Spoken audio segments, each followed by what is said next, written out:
Cher docteur Noupessier, estimé collègue, cette petite vidéo s'adresse à toi et elle a pour but de clarifier un peu une situation et de te témoigner non seulement mon amitié, mais aussi mon malaise face à la polémique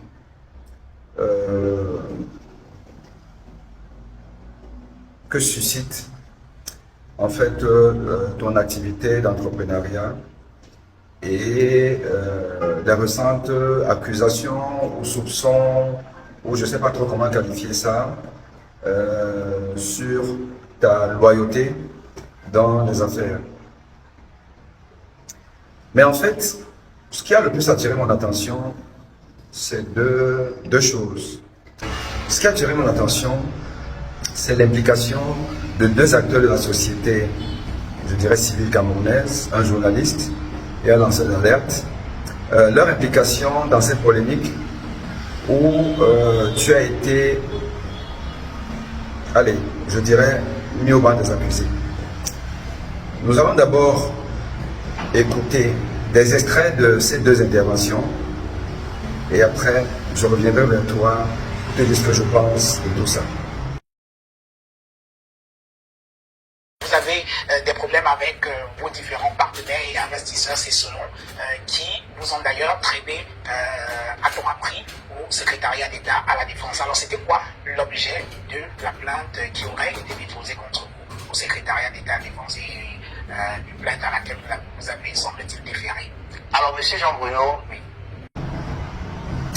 Alors, cher confrère Claudel Noupessier, on voit donc que des personnes qui n'ont rien à voir avec le médical, pas des médecins, interpellent le docteur que tu es. L'un, le premier, te convoque dans sa clinique. Une clinique virtuelle, une clinique qui n'est pas faite pour examiner, diagnostiquer et soigner les vrais médecins.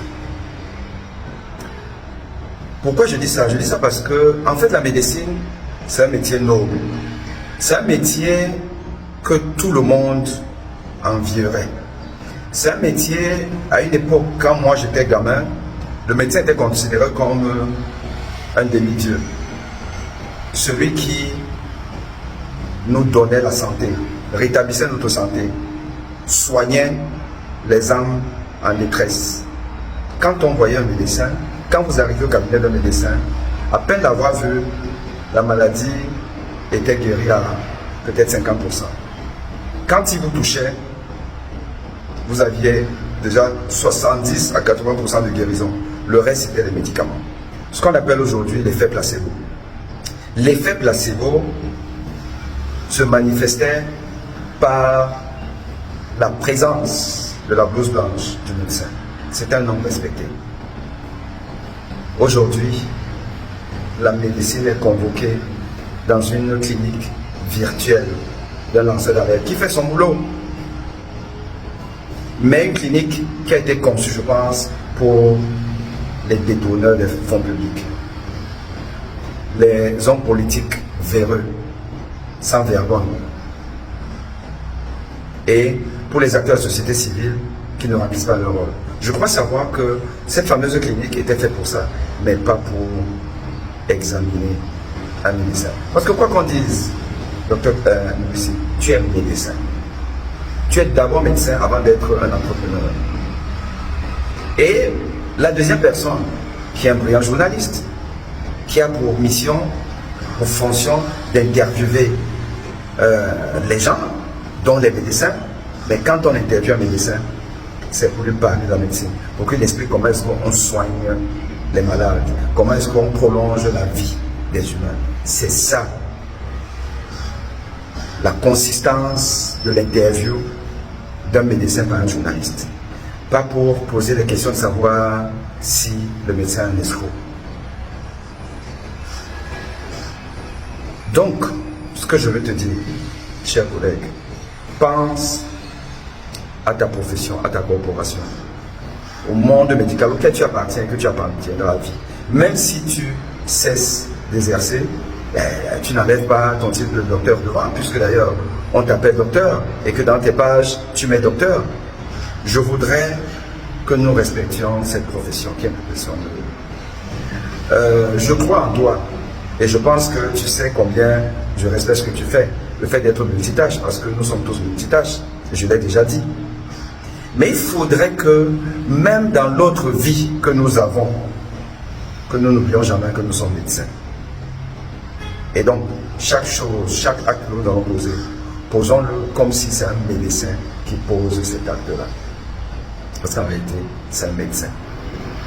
Donc, si c'est pour du buzz, à mon avis, il y a une autre façon de faire les affaires que de faire le buzz négatif, que de susciter des soupçons qui n'honorent pas notre profession. Donc, je te dis courage, mais je t'exhorte à peut-être changer de braquet, changer d'approche, faire de l'entrepreneuriat comme tu ferais de la médecine, c'est-à-dire avec une rigueur déontologique exemplaire. Ça aussi, ça paye.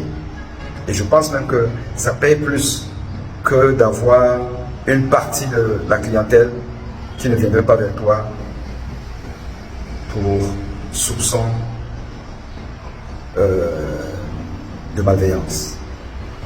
Allez, chapeau à toi, courage, et que vivent ou que revivent les bonnes pratiques médicales au Cameroun avec la déontologie qui va avec. À bientôt.